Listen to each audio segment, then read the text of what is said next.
Listen Fast, Listen First delivers real-time, authentic stories told by successful Connecticut business owners and community leaders. You'll hear pivotal moments of risk-taking, failure, adaptability, and resilience that all lead to success. And now, the host of Listen Fast, Listen First, Alex Horton. Our guest today is Angela Farrell, co-owner of Walrus Alley Restaurant, voted one of the best restaurants in Connecticut in downtown Westport. Angela and her husband, Joe, have been restaurant owners since 2013, starting with their first restaurant, Walrus and Carpenter in Black Rock, which served barbecue, smoked meat specialties, and burgers to packed crowds every night. Today, they also brew their own beer label, have a food truck, a catering business, and in a competitive and demanding restaurant scene in Fairfield County, they're thriving with their creative menu, live music, and takeout specials. Welcome to the program, Angela. Glad to be here. Well, it's good to see you, and I have to start by saying this, that every time that I see a social media post with fried chicken or whatever it is that you guys are posting, you always seem to post it when I'm at my absolute hungriest. Why is that? It's intentional. I bet it is. You're a marketer at heart, aren't you? Yeah, absolutely. I usually have an idea of when people are going to start thinking about their lunch, their dinner, their plans. People do plan to not cook at home. There has to be a conscious decision, and hopefully we can tempt them to come towards us when they made that decision. Well, you torture me, I'll tell you that. But I've eaten at Walrus over the years, and really is a spectacular. There's a reason it's voted number one. That's not gratuitous in any way, shape, or form. It is a spectacular place, and I look forward to talking a bit about that with you. And your husband, Joe, is the co-owner with you, right? So you're probably, and I'm guessing, and you correct me if I'm wrong, but you're the marketing genius and he's the food and music genius. Do I have that right? Sounds about right. Okay. And so let's start with marketing. How important is social media for a restaurant today, especially during COVID times? Oh, extremely. We really look at social media as a conversation. So we have people who are willing to talk and willing to listen, and if we can give them the right message, something that makes them a little hungry, something that appeals to them, something that makes them feel like their mom made it, an emotional tie in some way, then they might come towards us. They might step out of their comfort zone, or they might step into their comfort zone and find us. And if we didn't have the ability to make that conversation happen, then we'd be losing a huge share of the market. And so during COVID, where obviously you're at limited capacity, you can't control everything that's going on. I noticed that you have a great website. And again, I allude to the social media. Could a restaurant survive without great social media presence today? They could survive, but it'd be very different. A real-life example from this week is that we had not great weather. We had a lot of not great weather, and when there's not great weather, there's less people going out because they don't want to get out of their car, so on and so forth. So knowing that, we posted a picture of one of our top sellers, the Winner Chicken Dinner, which is a meal that feeds four. It's a real mom-friendly type of thing, and the picture just showed the dinner in the to-go containers and all the sides. And when I posted that, within 2 hours, we basically sold out. Wow. Which is great. It's a great problem to have, and we're increasing kitchen capacity to deal with that sort of thing. But it's because I gave an answer to a problem. People wanted to go out. They wanted to have something nice. They had a stressful work week, and they found a solution of not cooking and bringing home something different and a little bit fun. And it was just one picture that did it. And you're in Westport now. I know you were up in Black Rock. How hard of a transition was that to leave Black Rock? You had a loyal customer base. Did the loyal customer base, did they follow you? Tell me about that transition. We were very fortunate. When we left Black Rock, we discovered that a large portion of our people were closer to the Westport location. Our existing customer base was in Fairfield, it was in Westport, it was north, nothing much past Bridgeport. So by being in the Black Rock area, we were attracting everything kind of south for the most part. So when we moved further south, we were able to keep most of our customers. And those that we didn't, we still feel like part of the community, and they come down and they visit, and it's really wonderful to see the faces of the people who do come down for us, who were Black Rock, who would walk to the restaurant. We recognize them on site and always make a big deal to be excited that they came and visited us again. So. That's good. That's good news for Walrus, definitely. And it makes me think about how important over the years it's been drilled in our heads about location. And I'm venturing to guess that location during COVID probably wasn't as important as being able to be nimble, adapt to the changes and so forth. But do I have that right, number one? And then number two, what was it that helped you get through COVID? Well, it's kind of a multi-part thing. So location's definitely important because during COVID we found that people didn't want to venture out of their comfort zone physically. So when someone starts eating out again and puts their trust in you, they need to already know that you were a safe spot. You know, you're not going to try a new restaurant right now. You're going to test out takeout. And then you'll pop in to pick up your takeout and you'll see how they're doing. So it's building up a trust base and respecting that everybody has their comfort zone and doing the best to appeal to that.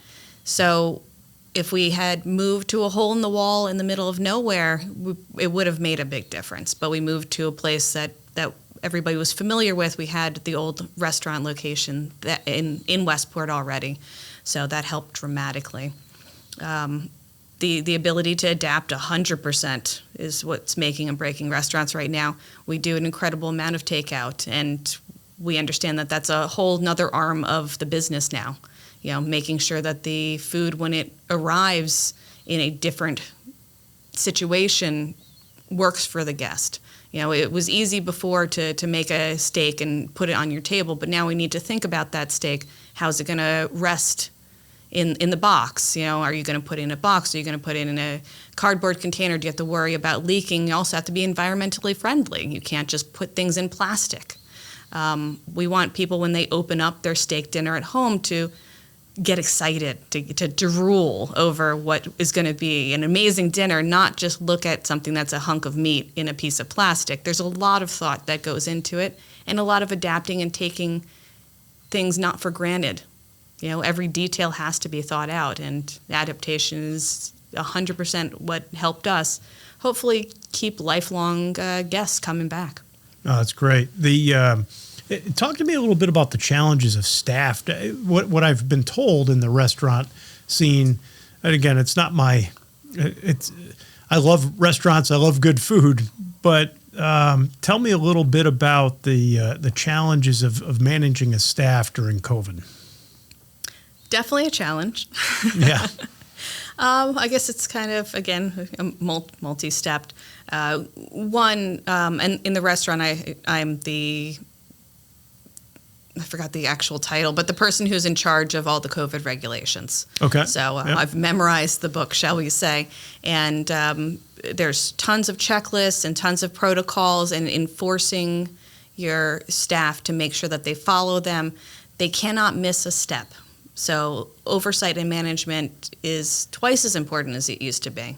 You know, you can't just take for granted that a busser is going to clean a table properly. You need to see it with your eyes. You need to double check everything to make sure your guests are safe and supported. On the other side, there is less of a pool of people who are working right now. It's hard to hold on to staff because there's a lot of women particularly who have children, and their children are on different learning schedules, so they can't just go to work full-time anymore. They have part-time abilities. We have a lot of people who have family members who are high risk, so they aren't comfortable going into a environment like a restaurant where they're exposed to a lot of guests and things regardless of the protocol. They don't feel safe. So we probably lost a lot of our staff to realistic life.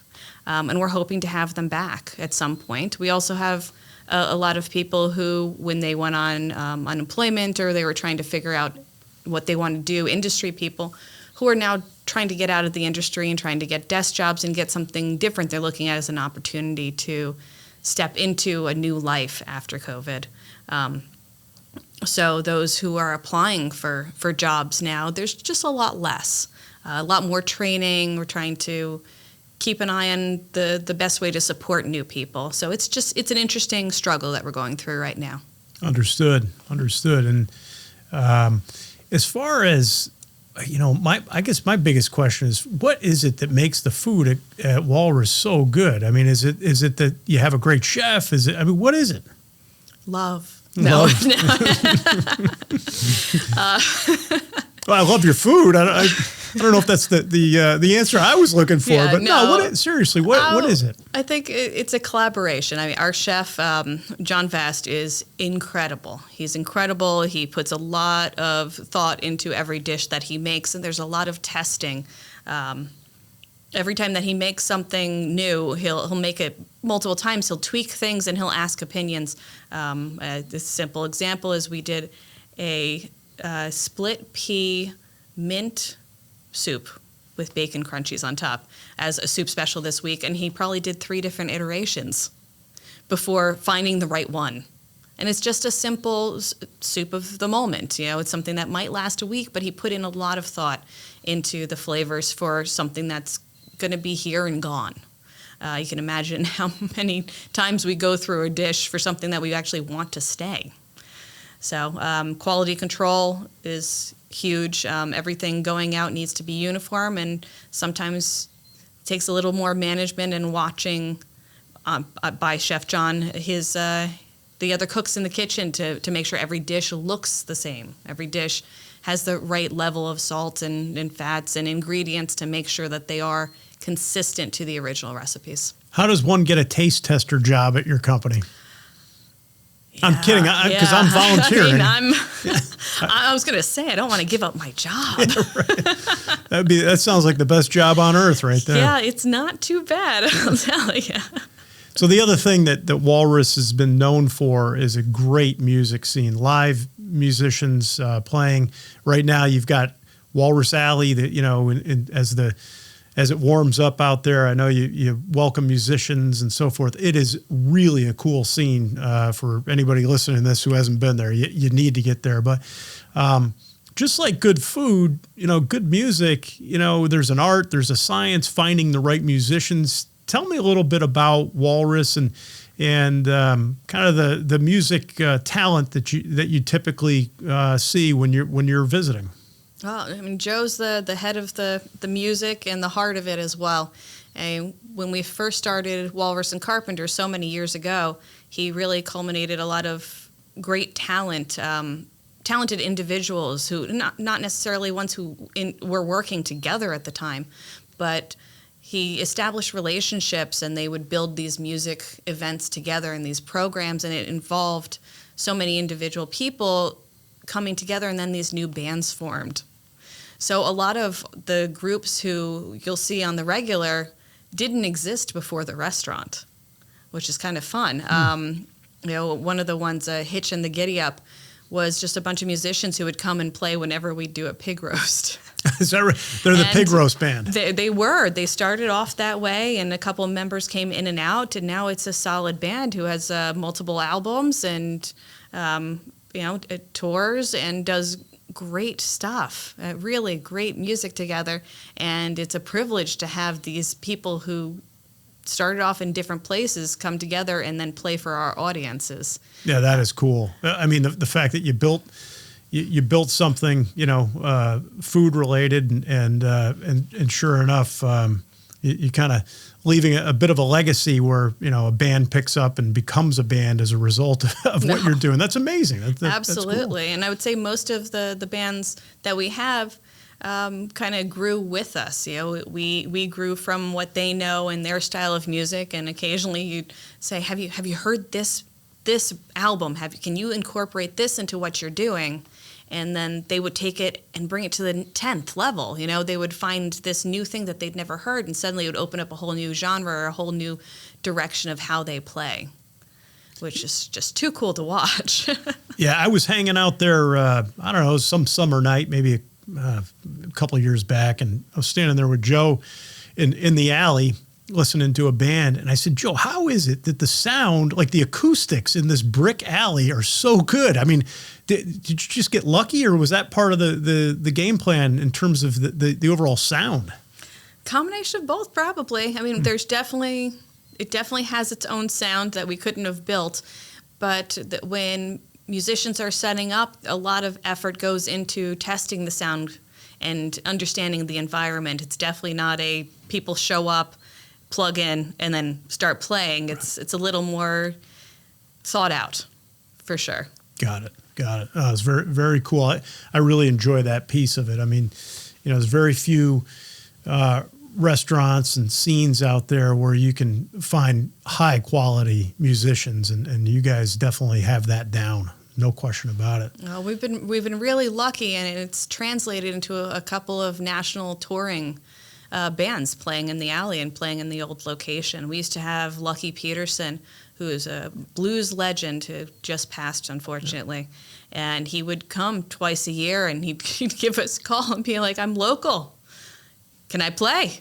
And, you know, it would be wall-to-wall people for him because he was incredible. And he would ask, you know, our local musicians, you know, the Walrus All-Stars to come behind him and play and create this magical memory. We used to have quite a few bands like that coming in and just giving calls because they knew the Walrus scene was someplace that they could have a nice warm meal and be comfortable and let their hair down and actually play to a smaller audience, which is what a lot of musicians want when they start getting bigger. They want to feel the guests. They want to feel the vibe of the people who are around. They don't want to just do these larger stadium type of places. And you said, Angela, you said Walrus All-Stars. Is that an actual group, or what is that? It's an unofficial. Okay, all right.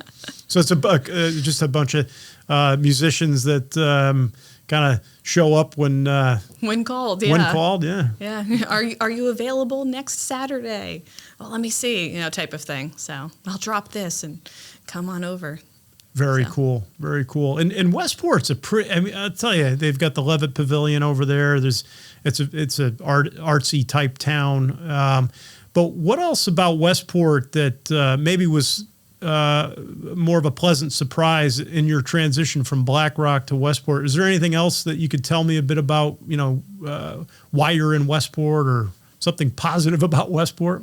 Well, the transition was less difficult because, like I said, we had another restaurant in that physical space before. Yeah. But the guests who are coming for Walrus Alley are definitely different than the guests who are coming for Rothbard. And I think I'm surprised by how far people will travel to Westport. They'll come from much further south. We're having a lot of people come up from Greenwich for us, and that was unexpected that people are coming all the way for our wonderful food. You know, it's always a compliment when someone's coming from out of town. You know, we have a lot of regulars. We have a lot of wonderful regulars, and I really enjoy watching them meet each other for the first time.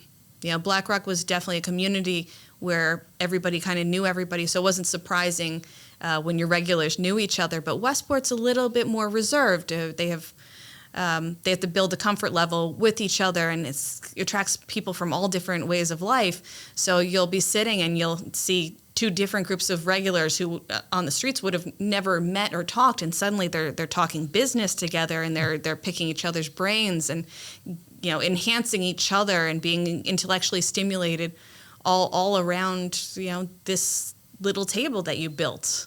I really love seeing these new people start meeting each other.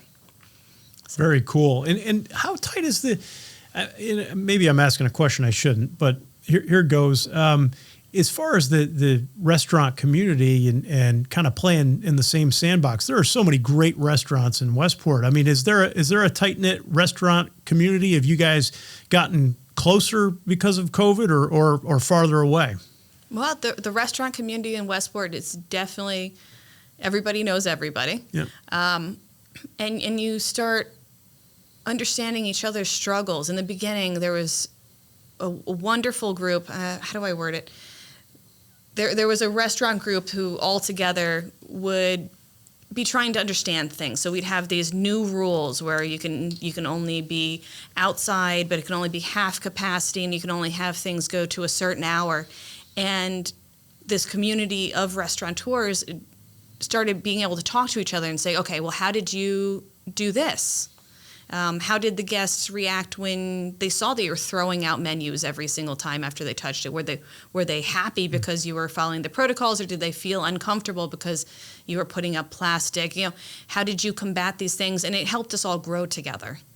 We have a wonderful restaurant group above us, headed by Jeff Taby, who has a couple of restaurants, and he has been instrumental in the community, in actually the state of Connecticut, helping understand these regulations. And it was really nice being able to talk to him and see what the legal aspects of certain things were. And on the other side, him talking to us, trying to figure out the best way to incorporate things like music and how to enact these things on a level that made people comfortable but not feel isolated. So it turned into an interesting collaboration of people dealing with the same struggles. And being able to talk to each other definitely helped. Cool. For sure. Cool. I appreciate the answer. I think it's important in times of adversity that, people adapt, right? And it sounds like the restaurant community, the ones that were open to it, adapted well, and some didn't adapt or couldn't adapt, but very, very trying times. And I'm glad to hear that, I'm always sad when a restaurant goes out, a good restaurant. It's there's such a part of the fabric of each one of these communities. So what's coming up at Walrus? What in terms of bands and food? We're getting into spring. We're getting out of COVID. What are you looking forward to? What should I look forward to? Oh, anything with the warmer weather. Yeah.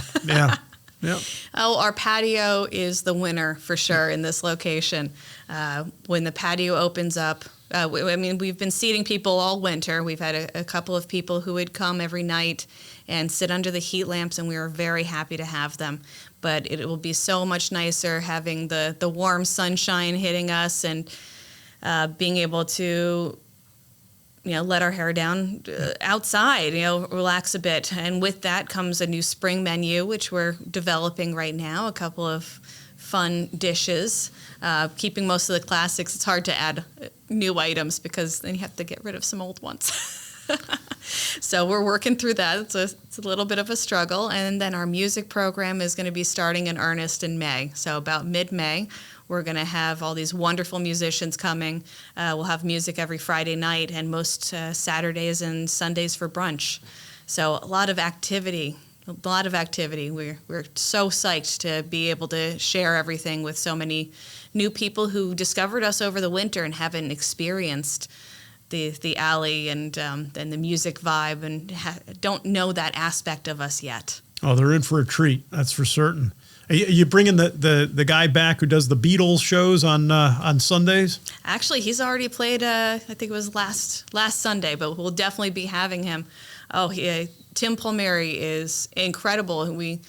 He stuck it out with us during the very tight regulations because he's a one-man show, and somehow just one guy can fill a space with so much music and so much energy. So we'll definitely be keeping him come back, and we're trying to push him to do more than just the Beatles. Joe would say that he's a big Rolling Stones fan, so he's trying to bring a couple more tunes. Maybe a little different direction. Well, weren't the Beatles and the Rolling Stones, weren't they like the Yankees and the Red Sox? Yes, for sure. Not quite oil and vinegar, but they were definitely, you were either a Beatles or a Stones fan. Right. Good stuff. That's awesome. I look forward to getting over there and hearing that. So So we do a section of the show we call Connecticut Rapid Fire Questions. I ask you a few questions about your favorite this, favorite that. And the reason is we want to give back to the local businesses and the local community. So an easy one to start. What's your favorite pizza, Angela? Zupardi's. Zupardi's. Zupardi's up in North Haven, I guess. Yeah. Oh, hands down. They do, So and Zupardi's, they also package their pizza so you can buy it at the store, right? Yeah, I was going to say they did a great job of adapting themselves. Now you can pick up the frozen pizzas over at the Big Y, and they have a couple of other locations. They're starting to sell pizzas to bars, and they just do a great job. Even the frozen pizzas are top notch. I mean, everything that they've been doing has been great, and they've been great through COVID, and they were great before, and I'm excited to keep on eating way too much pizza for years to come. Good stuff. Shout out to Zupardi's. I think they're in West Haven, right? You might be right about Zupardi's. that. Well, anyway, shout out to Zupardi's. Good stuff. Here's a softball question for you. Now, we have 150 microbreweries in Connecticut and growing by the minute.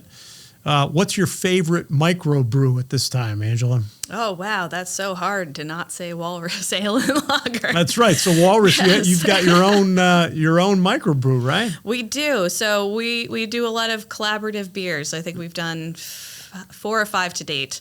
Our longest standing one is MCA.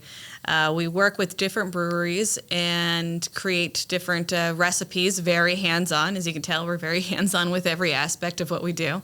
And create these wonderful flavors and these wonderful beers. And hopefully you'll come check them out. Right now, the easiest one to get would be over at Voracious. They're the place that brews MCA, and you can get our beer both where we are. You can get it in some liquor stores, and you can also get it at the brewery. They have it on tap. And Voracious is in Monroe? They're in Monroe. Right. Okay. Got it. My memory isn't all that good, but good brews and good beers I can remember just fine. So, If you have too many of them, you probably won't. Oh, right. Very, very good point. Very good point. Final question. If you were cleaning out your closet or you're in a donating mood, you want to give to a nonprofit or a charity, who comes to mind? That's a good one. Well, I love Habitat for Humanity right now. They've done some amazing projects in the past 6-8 months. They have the Restore. They have one in Stratford. They have a couple of them in Connecticut. And what they do is they take furniture. They take furniture, they resell furniture, and all the proceeds go to rebuilding homes and getting people homes and putting families in different situations. And I've seen them do amazing things for people that need, people who've dealt with fires and natural disasters and have just struggled. And yeah. Yeah, I've worked with Habitat Restore up in Stratford. Actually, they're right next to another brewery. 2 roads. 2 roads, right? Yeah. But the one thing, there's a couple things I like about Habitat. Number one, if I have a nice office desk or something like that they'll come and pick it up and take it out, So that's been a good thing. And then the other thing is their hiring practices. I mean, they're organic. They're trying to get people back on their feet, get them in the right direction, and it's a wonderful organization. I agree. No, for sure. And I seem to recall that you might have had a table that was a reclaimed door from Habitat. That's right. Yeah. That's exactly. I think I paid $75, and we turned a door into a table, and it was one of the coolest. Oh, it looked gorgeous for sure. Yeah, no doubt.